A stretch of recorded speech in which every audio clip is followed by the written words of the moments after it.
Salut, mbote na bino, mbote na beno, jambo, mbote, hello, hello. Vraiment, tous en esengo ya retrouver bino lisusu vraiment na tranche matinale na biso ya lelo na obolandaka mingi nde tolobaka kaka tozalaka wana mpo na bino. Donc soki bino bozate biso mpe tozala te. Donc pour bino boza wana yango biso mpe toza na kati ya tranche matinale na bino bolandaka chaque fois Evi Matin na kati ya télévision na bino Evi Télévision, la chaîne événementielle. Nde kaka toyebisaka bino ke na kati ya tranche matinale na biso tozala wana mpona kopesa bino mwa baconseil mpona kolongwa bastress moko epa na bino epuis mpona koajouter un plus kati na bino. Donc lelo toza wana tobeta vraiment mwa masolo ebele vraiment nde tolobaka kaka totalaka yango bapapa bamaman na bana biso tozalaka esika moko totalaka yango parce que bana base retrouvaka bapapa bamaman mpe base retrouvaka. Donc toza wana vraiment po topesa bino esengo nazanga moko te na plateau totenir bino compagnie jusqu'à naza avec ma consoeur maman Esther. Vraiment nayebi te soki boyebi ye mais nayebi ke ebele boyebi na bino ye parce que boyokaka ye kaka déjà ndenge abetaka mwa bakelelo wana abetaka mama Esther yango ti tela mama nanu ko Maman Marcelino. Oh ye ote Donc il faut comprendre déjà quand ndenge Maman Marcelino alobi quoi le sako Riron, de tout ça pour la vie de nyonso. Bon dia, de pour la vie de nyonso. De que le Congo, bolele kiango yango yo. Ah, sentir donc, Kelelo est Betty pour vous dire que je suis ici. Ouais. Déjà ma prochaine marque. Et ça me déjà na mituna bino kende. On a maman ni maman toyete. C'est bel et bien maman ni maman. Comme malheureusement Max, je sais pas chanter. Mais nenga na ye manzembo wana pour na bisa bango ke la faire là. C'est plus là-bas. C'est ça. Dieu a changé mon adresse. Voilà. Ne me cherchez plus là-bas car Dieu a changé mon adresse. Mon adresse actuellement c'est Evi Télévision. La chaîne événementielle. Yango wana. Ne me cherchez plus là-bas. Maman ni maman. Awa. Evi TV. Oh, déjà. Ok. Déjà, donc on a na sala ba j'étais déjà tomba mo déjà bobayo qui déjà boyé. Et c'est fou moi mi. Yango wana vraiment. Donc merci beaucoup. Maman c'est une bonne santé, bonne ndako. Oui, maman ni maman, nzamba zo batela yo mo ebika so nzamba o batela. Nous c'est ça bien. OK. Tout est en forme, tout va bien. Ok, merci beaucoup. Donc, nzambe ngolo nzambe saka liko na biso pe eza liko na bino nde tomona ni suboye na tongo ya lelo esali kitoko makasi. Nzamba za lokongo. Vraiment ndeka to lobana bino tozala kana pona bango maman ni maman. Donc, bino bozate, to pas biso ate. Donc, pour bino boza donc nde bo vandi déjà wana tozala na pona bino. Nde bo sala ka biso. Donc, lelo vraiment toko make un peu kolobela plus si j'ai la biso to sur la bino et lelo ezali l'autonomisation de la femme et de la jeune fille. Je crois moi en mars et les kaki mois de la femme et les kaki. Moi si après mois de la femme à komaranani pe asalaka nini vraiment. Kolansaka thème na biso oyo uti koleka droit, égalité, autonomisation. Vraiment qui vraiment lelo plutôt solo la vraiment likambuya autonomisation de la femme. Pourquoi moi ça revivre une femme autonome et puis quel objectif il y a pour vivre une femme autonome. Donc toye bango to so lango nyonso vraiment malamu nango eza nini to so lango est-ce que moi si on revivre une femme autonome eza malamu to mabe. Donc, nous sommes sur l'angle vraiment dans la tranche d'animation à biso.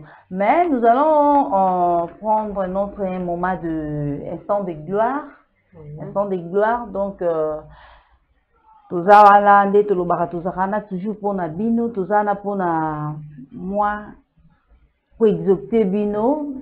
Nayebi ke belé boza na bandako misusu même boza na bahôpitaux. Donc boza espoir eza lisusu te, donc bokomi boza sans espoir, bamisusu bao se poser ba question, beaucoup de questions boza ko se poser, est-ce que non. Na tongo lelo ngai to partager na bino moi verset biblique oyo ya ko réconforter bino vraiment, et ya ko donc espoir pas batu misusu déjà ba perdre des espoirs. Donc pour la maman eliki a déjà sili. Bon na ebité maman ni maman on na ebité na tongo lelo verset ni partager na bandeko. Une petite exhortation na verset biblique to memeli bino toza na épître ya Philippiens 4:6. Kuna baibisi biso, ne vous inquiétez de rien, mais en toute chose, faites connaître vos besoins à Dieu par des prières et des supplications avec des actions de grâce. Amen. Est-ce que vous pouvez acclamer pour la parole de Dieu? La parole de Dieu, ma beaucoup, parce que la parole c'est lui-même, Jésus. Il est mon liloba. Donc, tant que vous avez cahier, il faut comme ça. Vraiment bien aimé, je crois que Eska Bozali, tout le monde message oyo. Et la Bible est un peu lobiamo. Bisote, ngaite, mamani mamate, Bible mutu et si biso. Tout s'inquiéter na eloko moko, donc tout se déranger na eloko te, tout mitumisa man eloko te. Ba posa la biso surtout limbo lango na lingala maman. Oui, surtout limbo lango na lingala. Donc abi bomi tungisama ne loko moko te. Mais na ba posa na bino nyonso. Ba longoli le loko te ba posa nyonso. De ba bi nyonso. Mais na ba posa na biso to pesa ngo epa ya Nzambe na nzela ya losambo. Amen. Pe na nzela ya supplication na ba action de grâce. Amen. Je crois message exact leur. Tomi tungisa mate, komi tungisa mate yondeko. Okoma noka ko se poser des questions, est-ce que ngai vraiment na kokoma ndenge nazalaka vraiment ndenge na komi lelo na kozonga lisusu. La Bible est claire. Babi to s'inquiéter ne loko te, tomi tungisa mane loko te, mais ba posa na biso wana babi to tombo elango nani? Est-ce que balobi ki to ke nango pa batu? Et pas mon bete lango batu masolo. Pour toi la solution. Ah, on fait c'est l'autre côté. C'est ça. Le pasteur biso tozana biso bateite botende biso en rigueur te boteite tolobi de non juste tolingi tolendisaka bandeko oyo baza na ba problème na bandako na bo bamoni kene mususu na tango oyo mususu déjà ozwi déjà bakiso fongoli olobi omela omonaka osuki na yo donc parce que bayebi okende obota note ozana batrompe te bamatrice no eza ya kobeba c'est parce que balobi no boye omoni déjà mitungisami wana nyonso quelque part bible lobi nzamba otuna biso alobi na ba inquiétude na bino est-ce que nani akoyi kojuta un coup ya ba inquiétude na ba vie na bino exact donc alobi venez à moi vous tous qui êtes fatigués et chargés, je vous donne dire du repos. Au moins, les inquiétudes doivent nous faire. Au vent, le bon, on a l'itama, au vent, pour raisonner, au cœur, au bételi, depuis di Kambouana, au bana comme tu me sais, au bételi, bah, tu solution en côté. Et puis, alors, bazo bételi, bazo c'est taillon na sima. Alors, na tonga lelo toye po na koyebisa yo ke il y a seulement une seule personne oyo koki kotalisa ye ba problème na yo c'est Jésus-Christ de Nazareth. Nzela ya losambo na ba supplication, j'ai mon père spirituel. Le dadi, les référents du Dieu est folloté. Papa mbote mingi na ngola na loin de siko zali, likabo lo bakali kamo ba supplication. Kabitan ozo sambela. Quand tu dis qu'il faut supplier Nzambe, abi supplication c'est quoi? Donc là maintenant tu plaires. De omi bosani. Fourmi akoki koya ko piquer yo, omi bisute. Donc maya misezo kitayo, miyoyo ezo tangayo, donc motokezo bima. Na Bible kaya an na kati ya tom. Si sacrificateur alobi oza olangwe masang mwati molangwa kite alangwa kite c'est ça la supplication voilà Voilà les mots qui conviennent. Asopi motema na ye. Donc il n'y a pas de problème na yo wana. Sopa motema na ye pa nzambe lele la nzambe yebisa ye talisa ye ba posa na yo. C'est alors que au mona kende Dieu va agir. Amen. Amen. Vraiment je crois mutu moko vraiment aza réconforté na tongwa lelo vraiment. Libe biso tomi tunimsama te quel que soit ba problème yango. Rosa lauza pasteur na église ozomona mikolo wana rien ne marche. Dozomona même bandimi pe msusu bakim bazoya na bango pete. Ko se déranger te yo ebisaka nzambo apesa ki musala wana mukolo musala wana ye mo s'en charger nango. Ko sala te nde ba msusu bakoma moni que rien ne marche akimi a dévier nzela. Hein maman c'est à côté nzela msusu a juba bloka mbango lobi wana ekomi ba courte joie ekomi makambo belé. Bible est claire, quand il nous dit quelque chose, il est derrière sa parole, Bible pour accomplir yango. Moi je dis notre papa Abusso, le père de notre église, notre père spirituel, le révérend Benoît Mbumba, je vous salue papa. Le papa nous dit quoi? Elle sera Abusso bifo kozala na caractère ya kosala ba action de grâce. Tu peux prier aux autres, ils ont un problème, bondeli. Donc ça a pris peut-être beaucoup de temps, mais aux autres, on a soit réponse, ils ont été collembatés. Ils continuent kaka. Bondela rappelle ça comme action de grâce. Le bar dans un béca, au mona, t'es ça le bar mais merci parce que na zui et là on a zaro luka. Merci parce que donc yo ebisa kanza béca bon action de grâce. Ezaka très efficace. Ba o ba ebi secret wana te to sabino ngo lelo. Moi nzambe nyonso kozanga kate kosala action de grâce na yo. Ko pesa dîme, c'est bien, mais il faut aussi donner des actions de grâce à chaque fois. Même pour la bana, on peut se la bango, on déclarer, on peut se la bango, mobile na mobile akimayo, oh boy na boy. Non, ko kende bikenda kenda te. Parce que les lots donc monde déjà ko évoluer na ndenge mo do toujours comprendre ba makambo mo to ebakate et comment donc ko salama. Ba ko kyo ya ozo boy, to ke boy to ke to sala e boy po kanga ya sala boy non. Et ici, l'angouya, un jour, ça va finir. Oui. Mais, et là, comme Kassi, c'est la prière. Ah oui. On l'a directement dans mon papa, mon konanda, que papa, tu es trop dessus. Parce que, on a déjà la lettre et la démission. Va révoquer, on a moussala. Maintenant, tu commences à t'inquiéter. On l'a battu, non, ça, nini. Moi, non, à l'autre temps, à l'université, on a présenté année Oyo. Je suis venu pour te réconforter. Et pour te dire que Dieu est là. Entre dans ta chambre, tia mabolongo na fait, belela nzambe wana, supplier azanzambe oyo, akoyiba na kosala kende ta kosimba mitema ba chef wana. Bakanga epe na ba parents na ye. Tant alobi que ne vous inquiétez de rien. Ye mo mtalobi yango, to mitunisa mate.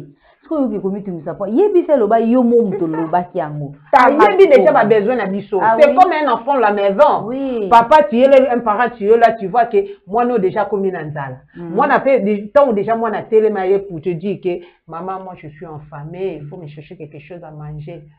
Oyeba déjà moi nana il faut aller.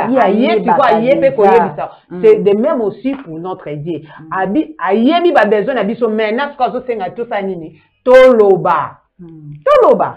C'est un peu ça. Donc, bien aimé, n'attends le lot à topé son message. Prends courage, ne te fatigue pas, pour les mater, qu'on a découragé. Yo continue kaka, ya royebi sanzambe makambu na yo wana, et puis continue kaka kosa action de grâce na yo. Il y a un jour, Bibelobi, quelle que soit la durée de la nuit, le soleil apparaîtra. Un jour kaka. Yo mo ko ka moi. Donc, on va nous montrer le roi, on a le roi film, donc on dit maman Zamba c'est l'arabiso, ça nous dépasse. C'est l'arabiso kaka. Donc on dit maté, am to na komituna, est-ce que zanga? Oh ezayo, ezayo. Donc vraiment, tous au courage, tous les maté, ata likamongo, tous au monde ezo ou mela kaka. Abakou Kundinga Lobi, même si ça tarde, attends là, elle s'accomplira certainement. prends courage, tu fais ça courage na ton walelo, que c'est deux courage était, comme on a dit que vous abandonné, zamati kakate, ati kakate, akoti kayote. Komi bomate. Komi bomate. Donc, ça là vraiment, na courage, wana yeba ka kokumisa ye, yeba ko pesa action de grâce na yo, et tu verras ce que le Seigneur fera dans ta vie. Donc, au témoigner nzambe wana yo moko o ka mwa kaka. Vraiment, je crois ndeko alandi biso, azui moi souffle, azui moi espoir. Que Dieu vous bénisse alors. Zamba zanabino. Maintenant là, nous allons passer à notre rubrique Instant Bambino. Yaglodi est déjà là. Je crois, balé qui n'est pas osé na banda. Yaglodi. Balé qui n'est pas Yaglodi. Osé la karaté. Balé qui. Il y a de plusieurs balés. Vraiment. Ok, nous allons prendre notre rubrique Instant Bambino avec Yaglodi et nous allons retrouver après pour la suite de notre programme. C'est parti.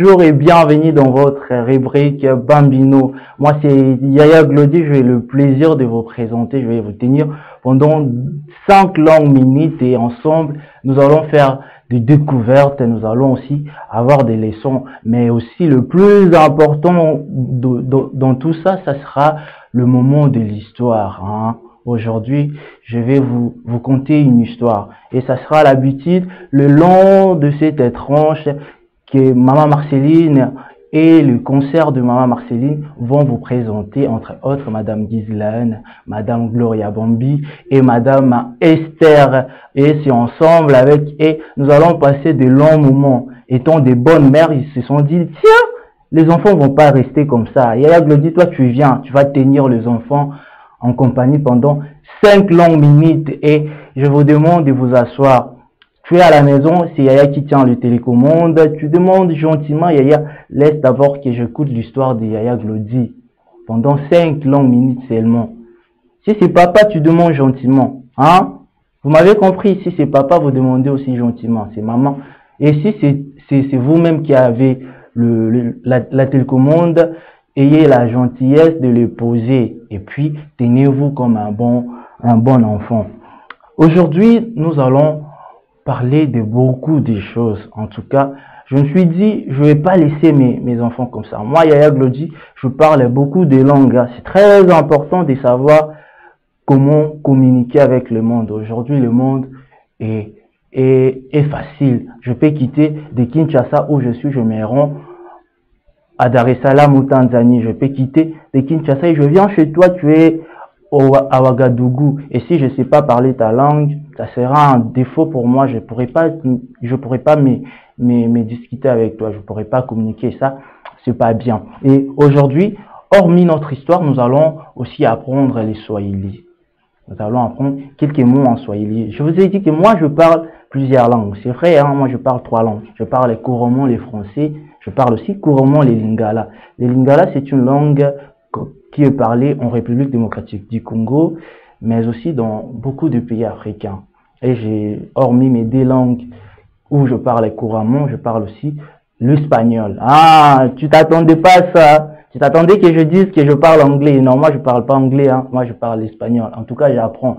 Et aujourd'hui, ensemble avec vous, nous allons encore apprendre une langue que moi je parle pas malheureusement, mais c'est aussi une des langues congolaises, c'est le Swahili. Déjà en Swahili, on dit Jambo pour se saluer. Du coup, je vais vous demander de refaire la salutation avec moi. Là, vous me suivez, vous reprenez après moi. C'est simple, moi j'ai dit Jambo, vous répondez aussi Jambo. Vous êtes prêts? C'est parti, Jambo, Jambo les amis, Jambo les bambinos, Jambo, Jambo, Jambo. Je vous aime beaucoup, et VTV vous aime beaucoup. Maman Marceline et Maman Esther aussi vous aiment beaucoup. Et du coup, je vais pas m'éterniser sur ça, mettez-vous. Dans la tradition plutôt congolaise, pour ceux qui ne sont pas congolais, ils ne vont pas comprendre forcément. Voilà pourquoi je me suis dit, je vais vous expliquer. Tiens. Dans notre tradition, quand un conteur vient ou un griot, ou encore un yaya, parce que chez nous, moi j'ai acquis les histoires que je vais vous partager le long de cette rubrique par des yayaa, par des mamans, par des grands frères. Et c'est une tradition. Quand le conteur vient, il dit histoire, histoire, tout le monde, celui qui doit écouter l'histoire doit répondre, annoncer. Et je pense que ce sera une bonne chose que nous les refassons aussi à cette manière-là. À chaque fois que je vais dire histoire, histoire avant de commencer mon histoire, toi tu es à la maison, tu vas dire annoncer. Il faut pas être malin, moi j'aime pas le petit malin, il faut être intelligent et sincère. Quand je dirais, tu reprends à la maison, moi je t'écoute, hein, je les oreilles partout, tu vois, le baffle, le baffle de votre écran, hein, ce sont mes oreilles, hein, j'écoute. Si tu réponds pas, je serai fâché. Yaya Glody va se fâcher. Et quand je me fâche, c'est encore pire. En tout cas, je vous le souhaite pas. Donc, nous commençons. Vous êtes prêts? Histoire, histoire. Ah, mais t'es pas gentil. Tu les fais pas bien. On reprend encore. Histoire, histoire. C'est bon. Comme ça, c'est bon. Je vous donne un 10 sur 10. Et aujourd'hui, toujours dans le thème du Congo, nous allons apprendre une histoire qui vient du Congo. C'est une histoire remplie de leçons. Et c'est une histoire généralement rencontrée plutôt en lingala. Et tellement Yaya Glody vous aime beaucoup, je me suis dit, tiens, je vais l'interpréter en français, comme ça on aura tous une bonne compréhension. C'est l'histoire de Papa Ngeli, avec ses avocats et ses 10 enfants. Tiens, c'est intéressant. Toi, tu te dis, les avocats, c'est qu'on va manger. Toi, tu es gourmand. C'est pas pour manger. Attends, tu vas comprendre après. Comme je disais, c'est une histoire où on mélange chanson, histoire et leçon. Et ensemble, nous allons apprendre, nous allons tirer des leçons le long de cette histoire. On reprend juste pour une dernière fois. Histoire, histoire. Je vais partir à moi. Yaya Glody t'aime beaucoup et toi tu fais le malin. Faut pas faire la maline, toi qui me suis. On reprend pour une dernière fois. Histoire, histoire. Très bien, je vous applaudis. C'est bon, c'est très gentil de votre part d'être aussi coopérant. C'était dans un village, un papa qui s'appelait Papa Ngeli. Et Papa Ngeli avait 10 enfants. Toi, dans votre famille, vous êtes combien? Lui, il avait 10 enfants. Toi, tu as juste un frère ou une sœur, mais tu es méchante avec lui. Le papa avait 10 enfants, donc ses enfants, à chacun d'entre eux, avait 9 frères. Mais c'est pas là notre histoire. Papa Ngeli avait 10 enfants et avait aussi un avocatier où il y avait des avocats. Ces jours-là, Papa Ngeli devait se rendre au champ. Il appelle tous ses enfants, il leur dit, venez mes enfants, venez. Je vous laisse au nombre de 10. Et dans l'arbre là, il y a aussi 10 avocats. Dans notre plateau, le Bambino, avec Yaya Glody. Et c'est les Yaya de plusieurs petits. Je crois que Bana va se retrouver, hein. Bana va se payer vraiment, donc Yaya Glody Azawana, il est là pour vous. En dos c'est Sabino vraiment des Kakatulubaka. Bandeko bolandi bokoti kaka bomoni biso toza evi matin boyebi tranche d'animation na bino et kaka chaque jour na kati ya télévision na bino Evi TV, la chaîne événementielle. Vraiment tozala na kaka pona bino nde toloba ngo tozala pona bino soki bino bozate biso pe tokozala te o. Donc toyoka la teo olalino na butu bakinyo kingo obalandi ombangu mbamoko komi mawa après ton ka mbamoko fongoli ka TV no boye taka Evi télévision toka mbamoko moni kaka Evi matin donc yo moko déjà ombosani na bandoto nyonso donc tozala vraiment pour na bino dès que tu sais qui biso ke to lobela sujet la vie autonomisation de la femme et de la jeune fille. Toti ko mona mois ya mars et l'équipe tozoloba par rapport il y a thème oyo bautaki ko exploiter na mois ya mars ezaki droit égalité et l'autonomisation de la femme et de la jeune fille.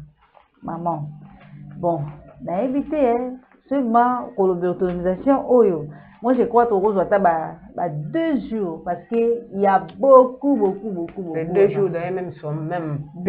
Donc ils appellent le mot même dans la émission, il y a Bassi, ça va prendre du temps. Donc autonomisation, peut-être on comprend tout bien. Donc l'indépendance de la femme. Donc moi si on s'en prendre en charge, c'est ça. Oui. En tout cas, je crois que dès que toujours la autonomisation de la femme. Pour Nani, toujours la autonomisation de la femme. Pourquoi maman le baiser belé les autonomisation de la femme? Oui, c'est parce que moi si tout d'abord il faut omiyeba.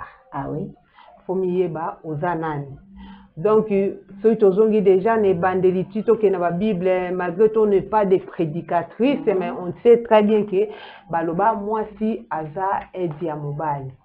Et nous avons beaucoup de les désirs de la femme reposera sur son nom. Moi, ça va être fort. Oui.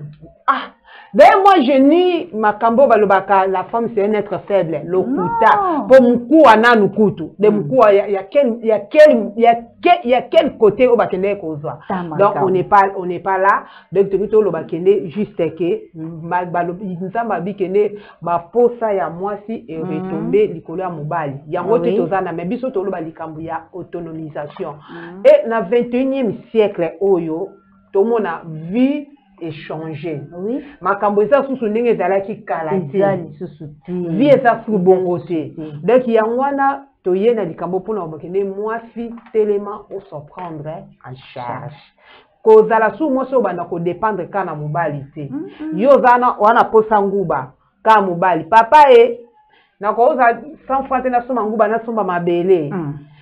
Ateluka muke. OK wenze mungu ezongi papa mungu akute ezate na kate mungu ezali na koza safwa te na somba mungu te eloko wana li papa suki papa rouge à lèvres vernis pona kotie sakaka non c'est pourquoi yango toye na thème oyo poto ba mwasi il faut ôter l'élément au s'en prendre en charge. Et ça na makambu oyo mobali akoyeba na kosalela yo mwasi mais eza pe na makambu susu mwasi faut yo moko sa nini osala yango.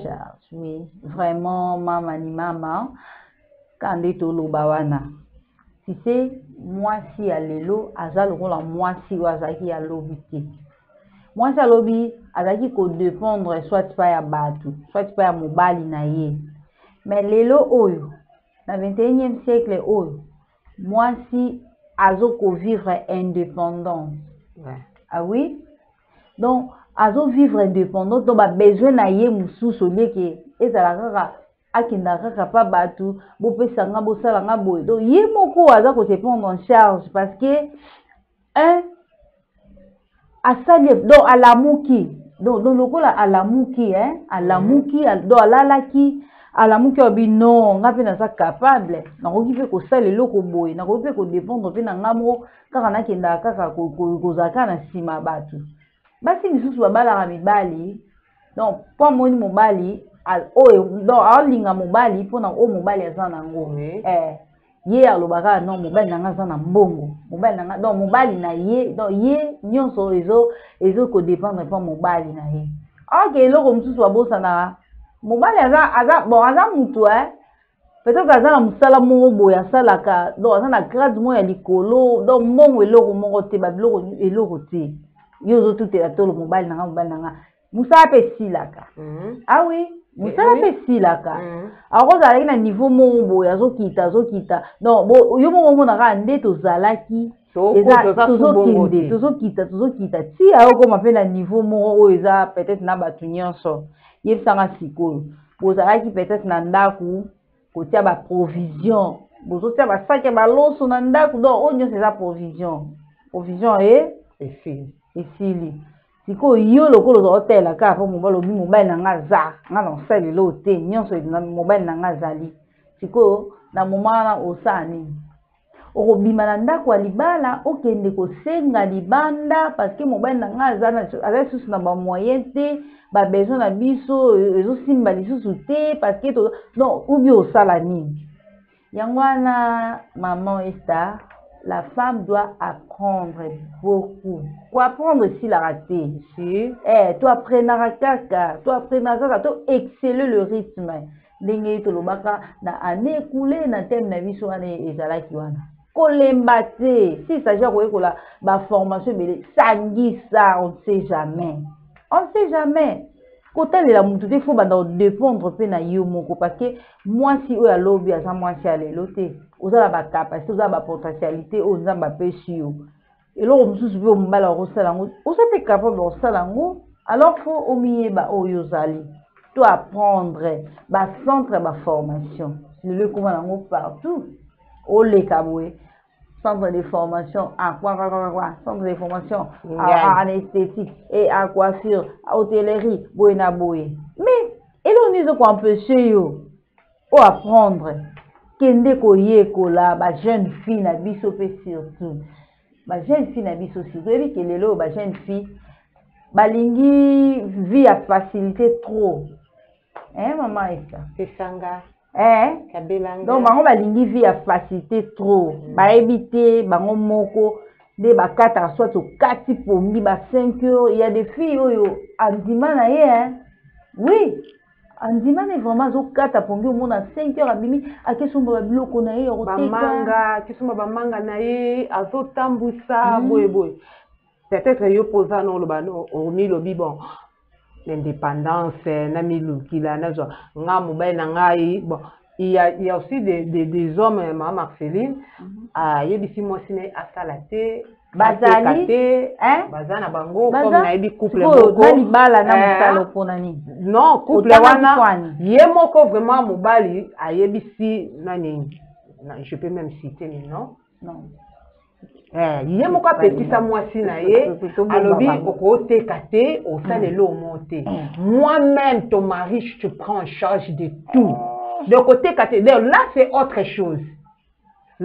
chose mais oyo ezakende mubali alobi na elote apeki sur côté kate apeki sur ko débrouiller te yo ovandika c'est ça yedika mongi tout lobela mubali pe aolemba. Lelo ekomi kende liboko oyo ezosa liboko pe boye ezosala tango ezosangisama esala mwa eloko yaya banda ta koteka ata mikate yekola ndenge balambaka mikate yekola tande tekaka makala yekola ata ba formation eleki nango ebele ya bakosa ba massacre ya bakiti ya ndako poke obima na bio ya nouvelle technologie peut ko faciliter sur makambo ebele na ba téléphone na biso oyo toujours ko apprendre ba formation eza ebele be à partir ba téléphone moi je ne comprends pas mutu mususu akoti internet Facebook. C'est ma pour na buzoba. Nga so na dit ton nga na côté Facebook. Eza ke pour na sécurité. Oui. Na sécurité na bi kende eloko nini batie ya sika ona luka na bata na iye bata ko sala pe na ko pe musu ko lakisa ta batu musu. Oui, ba make up. Ata po na ngamoko, ata po na ndaku, ata po na swe na ngamoko. Eloko na nyonso. Je ne sais pas. Où sont les femmes? Oyo bakoyi côté lema abikene non moi je veux plus dépendre de l'homme bien qu'il est mon mari mais je dois aussi faire quelque chose. Mais mobali a osala ka tâche na ye tâche na ye parce que ils tâche na ye faut ça lango mais toi-même il faut rappeler à moi au moins na banda ko belé eza basi mususu oyo avandaka na do yazela kaka pa mobali libali mususu pe ebiki ba vraiment dozoyo vraiment bon ozo vraiment ka bongo fait ça vraiment respect wana vraiment ezalaki parce que nyonso ya yo dépendre ka bana yi. Mais maman Marceline il y a aussi mibali mususu pe d'autre part au moins mususu moi ça ninga moi ça biso abi au moins ngani za bon non tekate na osala te osala nyonso mo mobali na ngaso na bino bando teka soka na bino ndo débrouiller donc osala susu eloko moko te mbongo kolia ando pesa te mbongo na somba lipapa ando pesa te et yeso exact oui exact na ba genre mibali eza na mibali mususu soki déjà eza mibali mususu abo déjà moi ça bandi ko sala quelque chose pour na ye il croise le main et fili moi si ando sala nyonso ye moko eza soka pesika moi si mbongo bando sala commerce sala nyonso pour tout se compléter c'est ça. Il y a de tels hommes basandengwan. Yango mona moi si mususu bakene nga na oteka na ngate na sala loko moko te akosala nyonso lokola za mobali. C'est eza mabete. Eza mabete mais biso toningi to ebisa yo mama otelema parce que tu as la famille.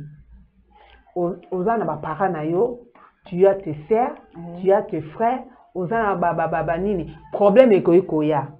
Toi, tu crois que la famille na yo, ceux qui dit kambu et koelio, ils ont $100. Je sais pas. Je sais pas. Est-ce que ils appellent mobile on va pas transport même il y a des soit yo tala et poison c'est ça. Non. Attends sucré. Yo paye sande kona yo mobile il faut quoi compléter à compléter na yo paye. Mais n'attends pas que non, moi je n'ai rien c'est là na yebisa. Beau fina yo ayo paye au transport. Non maman. Quand même, il faut garder dignité. Les femmes, nous devons apprendre. Au télément, au s'en prendre en charge.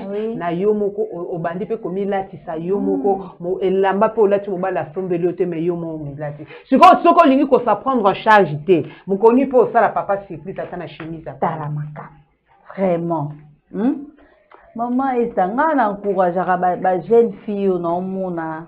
Omona baona batongo wana omona ye wana zoki we la transport papa akiluka ba bloko ne oteka ye wana zoki mambango donc azobunda vraiment aoki mambango obi eloko oyo mo ozomoni ngo pasi oyeba ndenge obati lango oyeba ndenge ogera mbongo oyo mo ozozo oyeba pe ndenge olela kasi te mama Esther siko neza bongana na posa neti lelo to lobi na posa na somba te loko mo obo siko loko ayo linga ko dépendre na mobali siko soko kesenga mobali mso esa pe 2 semaines au pesote mais yo moko so eba iko sala obi ko débrouiller mote loko no soma on a facilité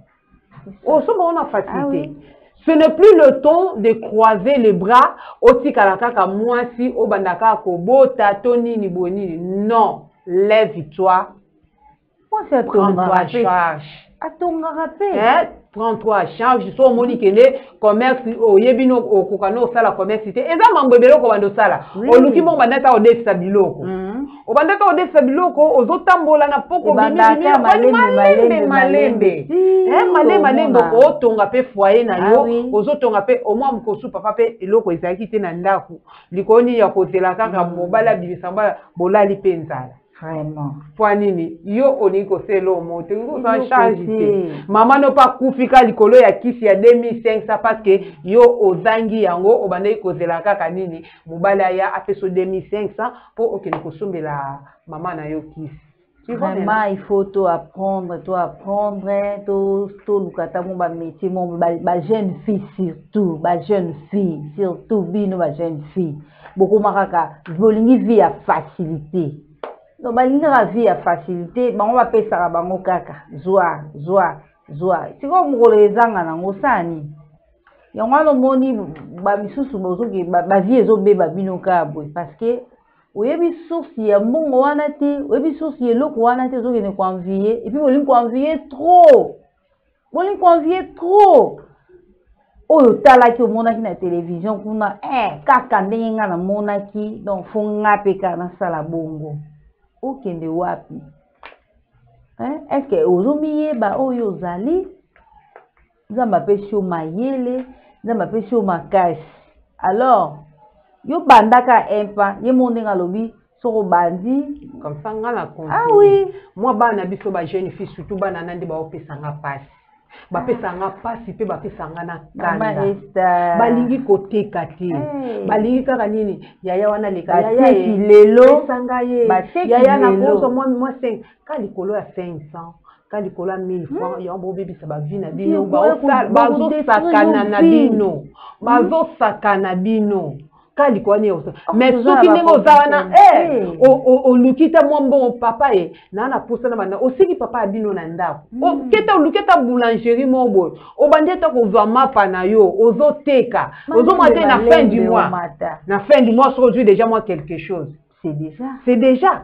okokende zando sombela mba obandi kolata na fier na yo moko bana basi botika via bisenga senga Nuka métier moko au sala bandata koteka au s'en prendre en charge formation bozo mota bota bana mikie mwana 15 ans mwana 16 ans mwana 17 ans ozo wela yo na nani pona nini olingi vie ya dépendance kosenga ya bisenga tengo olingi koteka to olingi ko débrouiller te ya mwana bozo bota okape mubala ngopo boti na yeboye vie moko pe ka bongo kaka.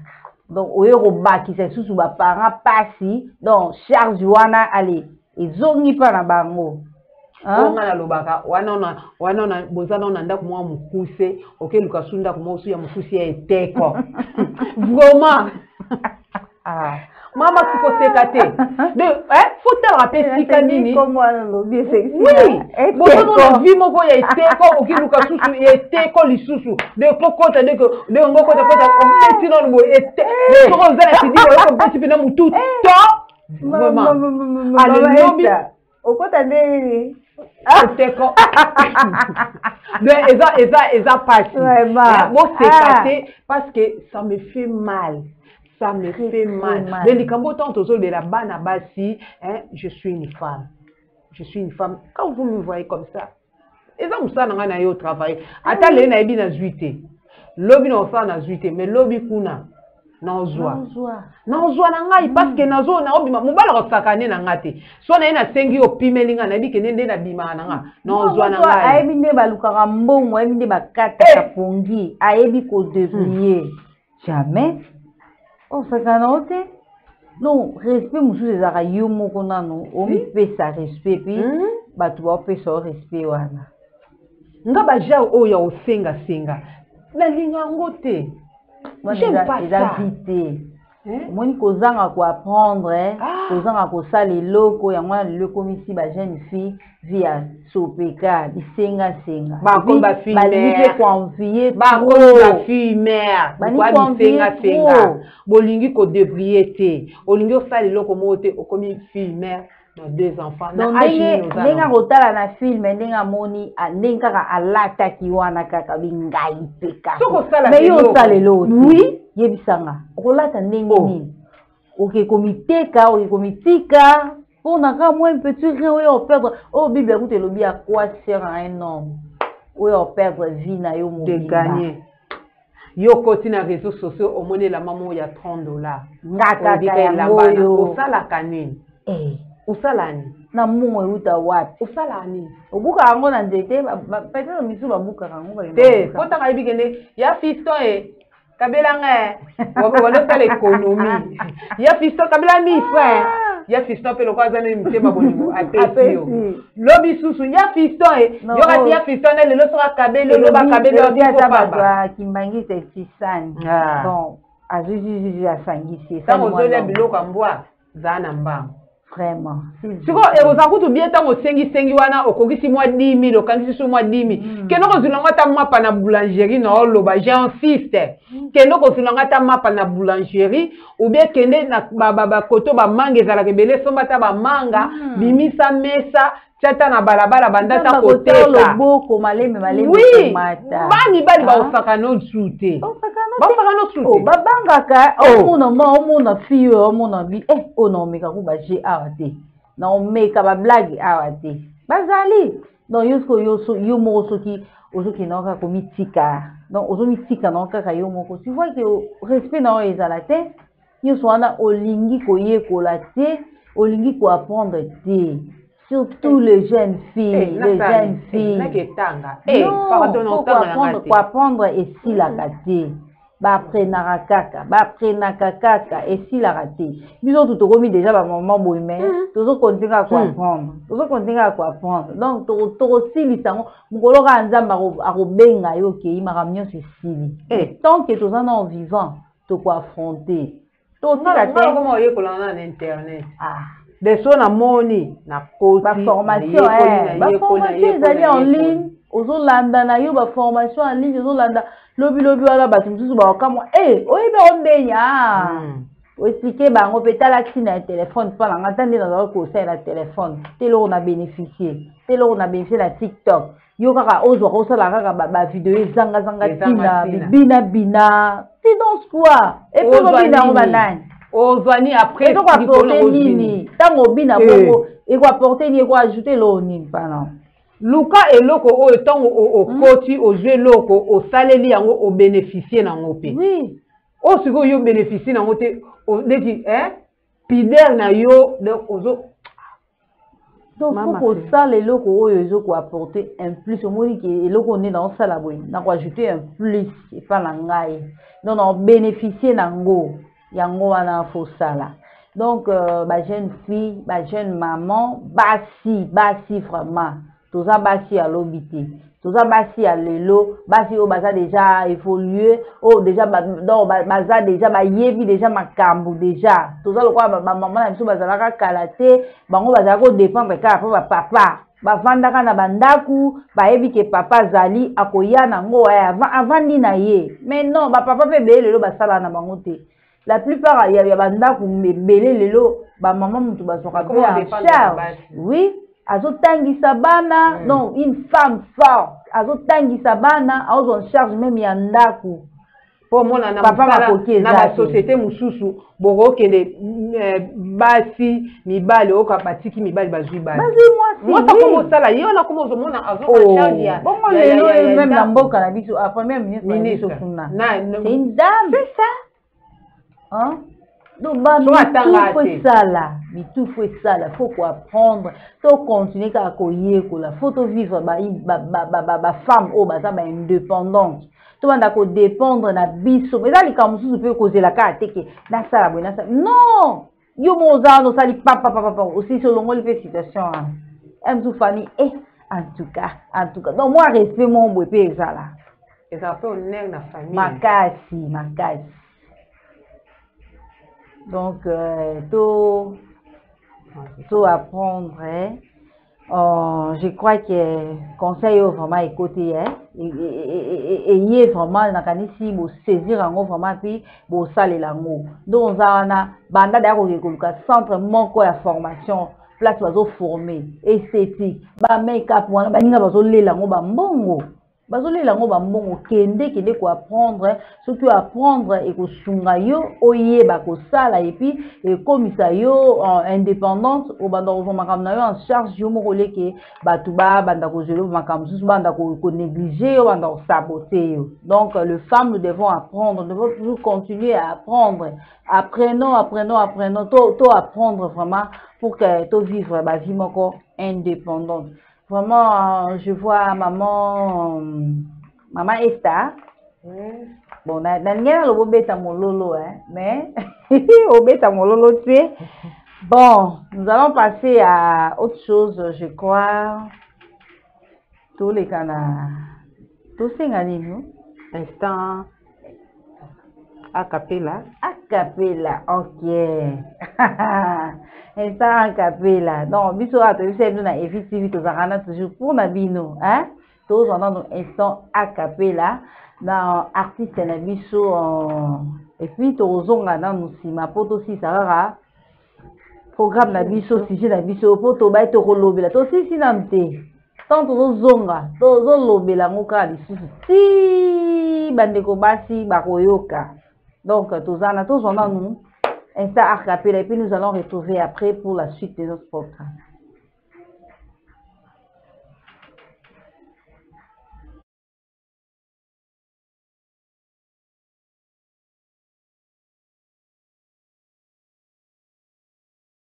Nazomba des voitures, des maisons, des habits, tout ce que tu veux rêver. Nazomba, dis-moi ce que tu veux. Chumba, des voitures, des maisons, des habits, tout ce que tu veux rêver. Nous avons déjà fait combien de minutes? Et voilà, c'était là, instant a cappella, je crois, bon satire, hein? Bon, a cappella, donc on a évité, ah oui, dans ma cam.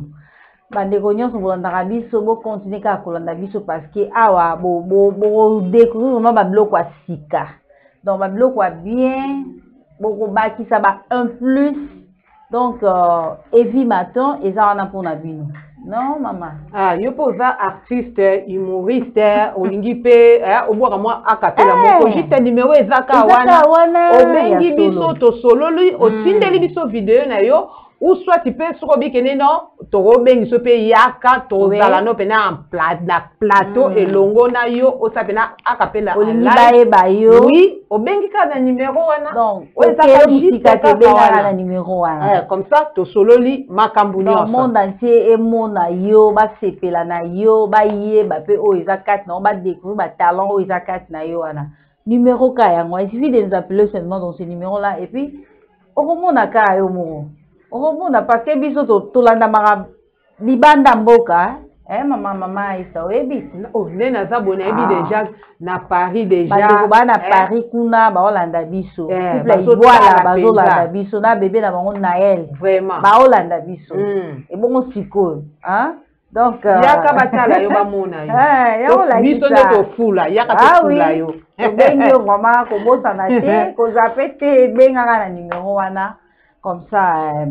Bon maman Esther, je crois tolobaki tokontinue kaka koloba ti baoyoka touti na mwa instant so akapela tozongi nano susu surtout nga kutu naloba soki oyoki te mamu nalobi no lobi obapena ovandi soki obi question oyo bato ebele si je savais nde balobaka si je savais oyebi kende réponse nango eya oyebi te omo apena bofandi soki nayokaki soki nayebaki réponse nango se eya. Ah bon?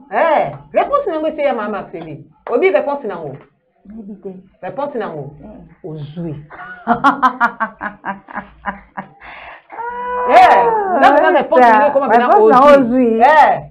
soki nayokaki soki nayebaki soki nayokaki mpo sa réponse ya ozwi boyango ta yango autant tozoloba bima na vie ya dépendance bima ma jeune fille, surtout vous, je vais me marteler sur vous. Bino ba jeune fille, on bête ma c'était du corona bino.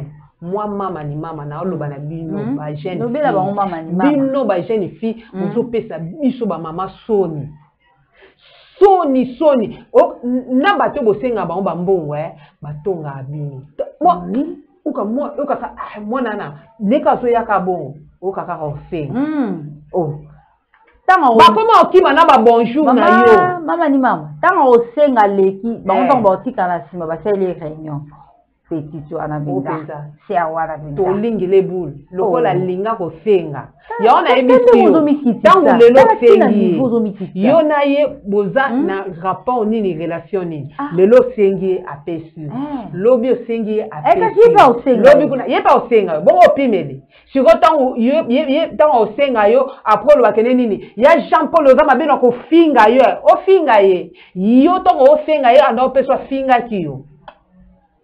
Moi je suis niyeba oyozali niyeba ozali ozana ba potentialité belé nzamba tia pana yo mais pourquoi tous ont conscience est ça là tu ba que lobby moi si azape capable de sala makambo boyo peut-être mobile kuta ko sala pété na ba entreprise ils ont la basi baza ba directeur bazo diriger l'entreprise à minene partout basi bazali ba osama ba minene maman ko komitika bongo pourquoi est-ce que na kala ba femme maçon bazalaka vraiment nécessité ba femme mécanicienne vraiment est-ce que bazalaka mais lelo et commis oui et commis ba ingénieur ba cordonnière pe bazali ya basi bazali lelo pour te dire que le monde évolue. Oui. Yo ozotika la ka bongo, tu croises les mains, ozela ka obanda ko senga, obanda ka ko dépendre na ba na vie à dépendance wana bima. Omoni lelo di degré ou de force, biso to eko bimisa yo.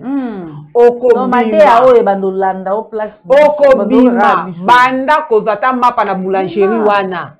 Kenda ka koza mapa ata ba gâteau na banguba osumi mwa gâteau na yo ata ya 3000 lelo so bandita mwa 5000 ba biloko ba sombaka na bazo défisa ba biloko wana basaka yango bezaka bien mama aujourd'hui pour faire commerce eza na ka fuza na mbongo ebelete okoza noka na 5000 okeka na boulangerie moko aujourd'hui ka ata ba gâteau à 2500 2000 francs aujourd'hui nguba 500 fois okosoma ba sachet ote okalinga nguba na yo zanoka propre okalingi nguba na yo ote noka na bagato ka place wana omoni o so likamoto ba so yo saleli yango obenga biso na numéro ya téléphone wana opesa so kene non bozala na raison pe au moins la kene via bisenga senga ote oma kutu tango déjà tango ote déjà pa ya bongo au moins na lobi mutu so ya kabeli o 2000 mutusu lo bakisa bagato ya kombio ote ya gloire na zonaka bagato ya 2500 ça va azota moi 5000 ozomona te po olingi biso a comprendre que ne mwana oyo non baza ko encourager ba mundi ko saela au moins ya bien baza ko encourager que yo kendaka ko senga na place ba encourager bazo humilier yo bazo kitisa yo donc ozo si la valeur parce que yo mo mi éviter le femme toujours conscience toujours conscience to ba oniza lelo pe eza na ba mibali ebele ba koma lelo ba bala mwasi ba koma otala pe basi o bala amona mwasi oyo azani yo bongo amona yo mami kele ba charge mo bo wa pelo ka ba charge aya mami kele ba charge mon non ok ba charge faut à la partager oui yo so ozi o ndambu koto azo mona ke situation ba mo eza décanté donc toi apprendre vraiment pardon to tika na ba vie wana ya ba matolo ba ti ba ko ba beta matolo ba musicien to ba ka ezaka ba musicien mais lelo obelo wana même atanga ou journaliste na korelo ka matolo wana te mais zana batu basenga non soka bandi yo kama mo obimisi obi tika kama na bimisi obimisi donc abeti yo matolo ni oka pena aisi ba ninga biboza ka ninga zana na osenga oka yo akabaka to ka pena yo le maman mesta ye ole ake ko yekola moi métier mo boye ko ake école ya matologie non ta matologie obi place de memayo te malgré tout c'est quand même vraiment tout c'est capable de ça ko passionné pe siko chance et de grâce pour nous toza na déjà na biso Sembeni nguma. Voilà. Asali biso Evi télévision. Evi télévision. Yo peut encore bakende ote. Ngapena ningana yekola musala oyo. Yaka koyekola. Yaka. Bazawana ba formation. Centre wana oyo ezoko former ba journaliste, olingi za journaliste o ba no dépendre pe pendant yo moko. Elo nini ko empêcher yo? Eloko nini ko empêcher yo na aussi la valeur na yo okomaka soko leka na babala batien so ba tioka ye wana isenga se ye wana mutu za moyo na musika akimi oya mutu wa téléphone mutu so yo bengi kam na téléphone aiba ka ndesa bon oyo asenga de komika atako lingolo baneli kam susu ka moya ata oza numéro aninga senga ba moyiko deki ba bloquer yo. Vraiment, nakanisi conseil vraiment tout ça les langues parce que na Evi télévision awa na ebi ke bato balandaka biso boza bato yo mitu na bino esalaka boza basi oyo boza ba conscience na bino esalaka vraiment to zwa makambo vraiment à la légèreté to tiango vraiment de balobaka tia kondima na misala ebongo komona to tiango vraiment na misala et on peut ça yo kanda na lingi moi moi si j'ai l'impression de lobby le lo donc et à cause ça qui au se révolter donc obi mona vraiment que non je suis capable Zambaza liboso makamioso yo banda kaka avec Dieu au kende musika zamba ofungwe lo pe ba porte belé vraiment et c'est on langeza parce que boyo qui conseille oyo je sais que lobi bobenga pour ça biso que merci vraiment pour notre conseil na bino boyeda biso et sungi biso talanga kutu na bandi oya pour les rara na plateau a oya ça les termine na plateau a oya bisa bango ba o donc bazo comprendre ka te yo lokolo comprendre na yo lelo kaka kende luka même atana na kata téléphone na wana na internet luka et puis au peut sa biso raison au monde ande ba doit respecter yo au monde na yo moko ka moi donc c'est ça l'autonomisation de la femme doit vivre une femme autonome vivre une femme au dépendant kana mututé il faut aller dépendante parce que respect dans on a nous ala pe wana donc aux na facilité ya ko régler ba problème belé donc yo moko aux na facilité ya ça maram susu OK ozela pas mutu moko boye ozela na sima pas mutu moko boye donc to téléma vraiment to téléma nzambe tant apesi so makasi tant apesi so mayele wana to tiango na misala donc il faut sunga biso vraiment je crois maman Esther oui je ne sais pas ce qui vous a dit le mot ce qui ça pour un conseil auto ça va qu'est-ce qui passe oui bon tout de suite au lobby Bible écoute le lobby ajoutez à votre foi la connaissance biso to même nos connaissances to même les connaissances que le olongwa la vie il y a dépendance comment indépendant banda pour dépendre na yo moko na kasi conseil yango merci beaucoup bandeko na biso bolanda biso merci et voilà nous allons laisser la place à notre partenaire Tartai décodeur sourire na banda décodeur wana ba bezaka moko Tartai donc décodeur les en a comme maman Esther comme la nini ah oui non na ba vacances oyo tozo bandela na ba vacances oyo pour que sombe la bana surtout pour na bana oui ils ont un programme où il y a bien à faire donc on dit maté pour que ka ko somba pour ba sombi déjà ba on peut ça merci banda kala bozala ki wapi botika ki biso mato somba ki ba biloko moko boye botika ba décoder mususu toujours en route ko tala ngote on va na kutu na bana moya o tala ngo o tala la wapi o tala ngote mais avec Startime donc boza à l'aise papa o tala c'est à l'aise na abordable oui donc mutu yo za nango ko se déranger te ezape pour la mutu nyonso catégorie ya mutu nyonso déjà lokola ba décodeur musu na te o mona ngo likolo non et ça na pe ba loso te o ba mbwengi ba sikra ba wangila ba mekaka impeccable donc nyonso ba programme ya surtout pour na bana na ba vacances surtout na moment vacances bomona aobimane libanda te ngala esa bino bomeka kaka bomona certain et puis na ba point de vente nyonso ka place ba oteka ngo kende na yo keno ka na malembe nyonso yango eza nango partout eza nango loka oluka te ona ke a okuta te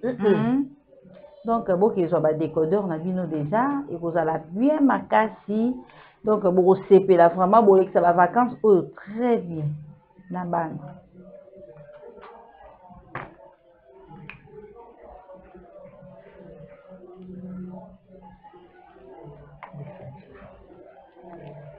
Waouh!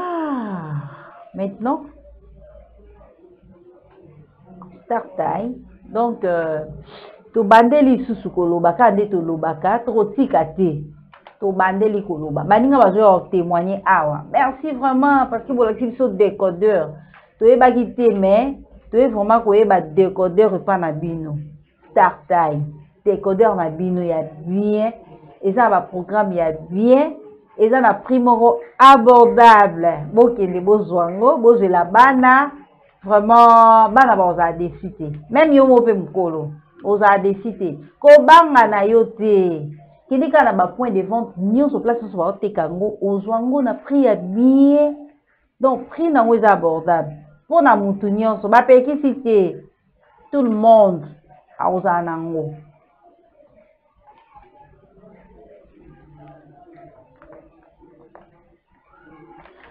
Eh, merci, c'était là notre partenaire, hein, donc Talakaraye, donc Yé Kaka, Balobi Tartaï, mais Kakaye.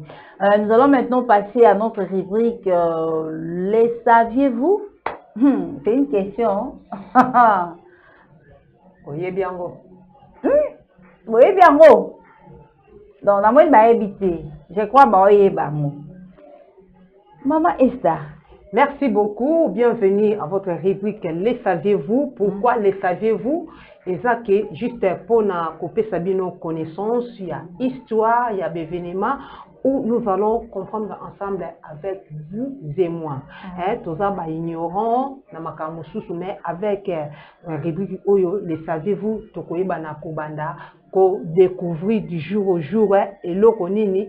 Oyebi yango, c'est ça Ningala. Oyebi yango, parce que ça, les saviez-vous? Donc oyebi yango. De comment l'habiter? Ah, neti date ya lelo. Neti lelo le 24 juin. Oyebi yango sur les années. Donc avec rubrique Nabino, les saviez-vous? Nde bokobanda ko découvrir ba nouvelle chose, to ba nouvelle histoire. Wow. Le 24 juin, on fête la fête des Sacré-Cœur. Surtout nous, hein, surtout les catholiques, Sacré-Cœur. Les hommes quoi, les lots. Je connais même paroisse Sacré-Cœur. Oui, si c'était le samedi, c'est une fête pour des amoureux. Comme c'est les mardis, comme ça, moi, je vous souhaite tous bonne vie. Bonne vie à mon DG, Semben Ngouma. Merci. Bonne vie à Maman Ghislaine. Bonne vie, hein, Nabino Nyonso, Basali Nyonso. Il y a Evi Télévision. Oui, bah, téléspectateurs Nyonso, il y a Evi Télévision. Bonne vie parce que ça tombait mardi. À tous nos téléspectateurs. Oui, même bonne vie. Libanda, bonne vie à vous. Si c'était le samedi, ça allait être les fêtes des amoureux. Oh là là. Oui, maintenant, là, comme je suis ici, Maman Céline, moi, je ne suis pas avec toi.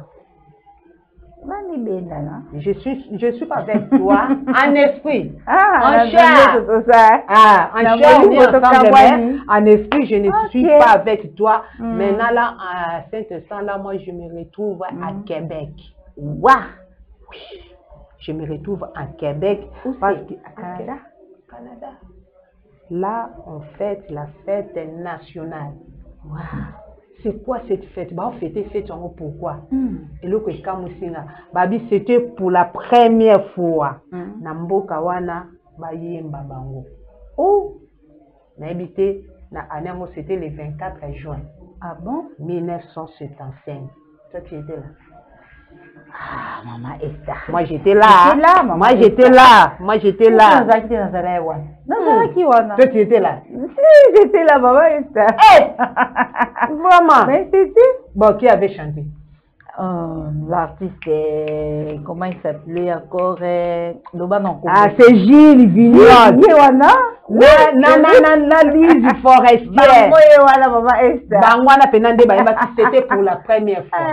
Donc, il y a un bango de Tilelo na Québec boye. Eza kuna eza fait. Eza yakoyinda. Ah, je salue ma grande sœur.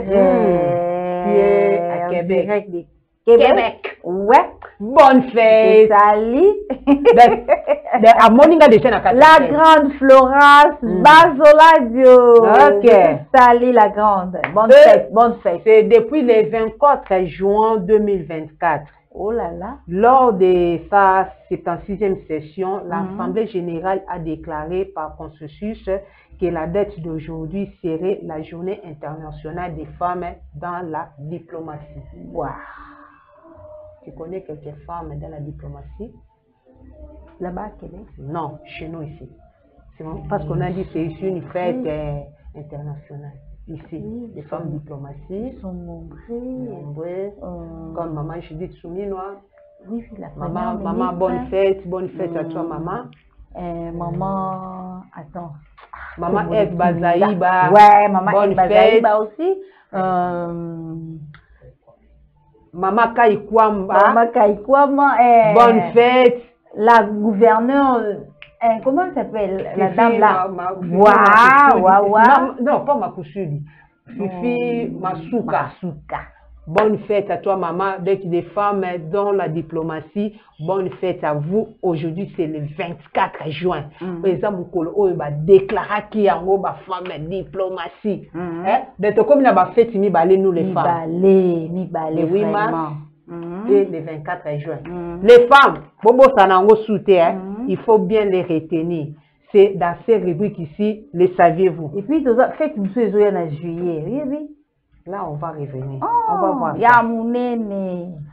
Alors maintenant, Balobi, est-ce que Salut Bonjour sera en onde ce 24 juin?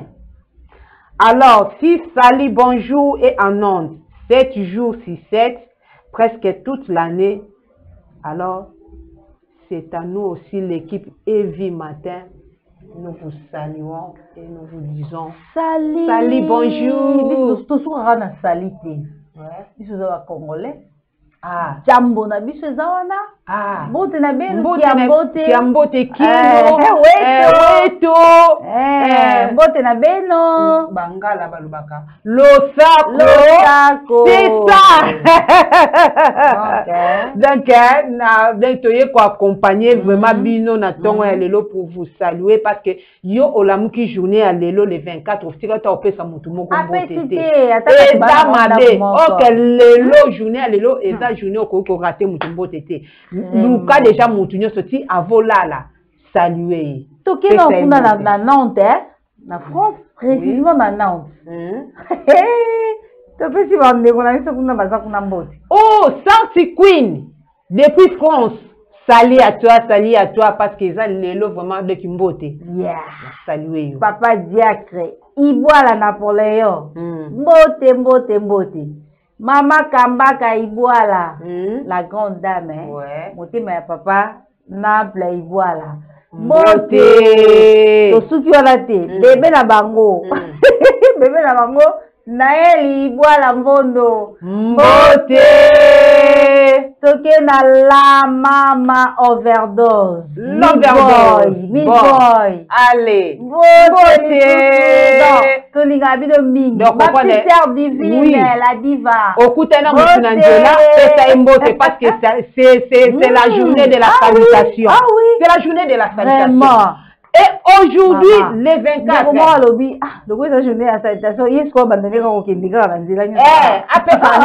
Parce que esa journée yango, esa ya yango. Alors maintenant, il y a des prénoms qu'on avait donnés pour ces dates ici, pour le 24 juin. Alors maintenant ici, je vais citer les noms. Mais je vais peindre une chose. Parmi les noms que je vais citer, si tu es né le 24 juin, et que ton nom ne se figure pas ici, je te dis de changer le nom. Kombo nanga. Nayoki yango. Mais au les 24. Allons-y. Les noms comme John, Yolande, Yannick, Ivan, Jacques, Justin, Alcide, Blondine, Clotilde, Boniface, Ephraim, Émile, Potin, Kevin, Marc, Méda, Landry. Donc, les 24. Yolande, madame Yolande. Directement, tu changes, tu n'es plus madame Marceline, tu deviens madame Yolande. C'est ma petite sœur Yolande, elle est déjà là, ma petite sœur. Alors maintenant, tu prends Clotilde. Clotilde, hein? Bon, Blandine aussi est là. Marc aussi est là. Émile aussi est là. Hein? Tu choisis, non? Tu choisis, non? Bon, j'ai choisi Marc. Marc, yeah? Ok. Oui. Maman Marc, tu es là. Oui, et pour en finir avec notre rubrique, les prénoms les plus célèbres que nous fêtons aujourd'hui et les prénoms 2. C'est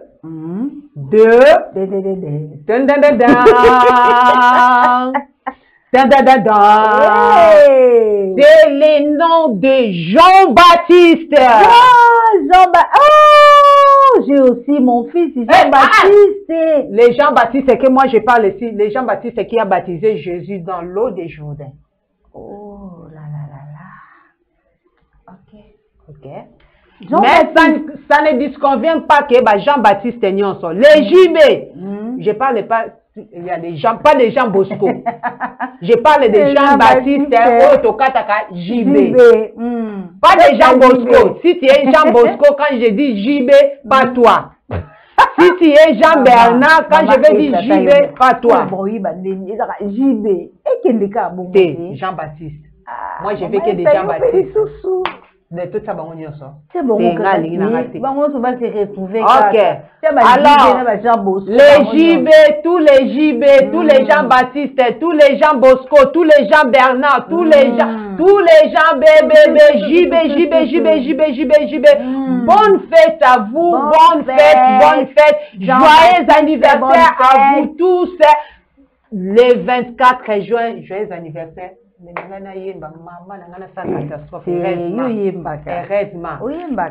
Joyeux anniversaire, joyeux anniversaire, joyeux anniversaire, le 24 juin, joyeux anniversaire. C'est ça votre rubrique, les saviez-vous? Donc ils vont comprendre, et ça oui, que ma santé au salaire on en a vraiment. Maman m'a fait. Tout ça on a pour la bino hein, ça la cara. Non, sans bino mon boulot pour arrêter. Vraiment, Jean-Baptiste, depuis la Nantes, précisément, qu'on a en France, hein. Okay. Beauté, mon fils, beauté. Yaya Naël. Beauté, vraiment. Je crois. Tout ça, c'est quoi? Moulola souka. Faut mettre moulola souka. On a moins de temps que moi, on a bango, hein. Mololo on paye à souka, on a payé et bon appel moi encouragement, encouragement et ça là déjà bien. Dessine déjà na ebe Jean-Baptiste, Jean Bosco, JB, JB piano, papa chéri. Bon, na bois qui paye na bois qui paye numéro zana obengi obibatanga na en contact comme ça bois qui nga paye moi quelque chose de ça va bien papa chéri mama fête na yo mais je crois bien pas botama le 24 juin on va payer ça qui est JB. Oui bah elle a raison, mais maman Yoko, parce que joyeux anniversaire à toi aussi. Joyeux anniversaire.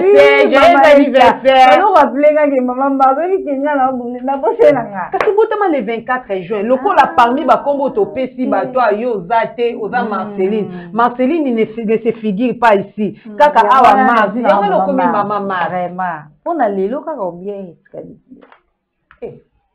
Non, c'est pour la lélo.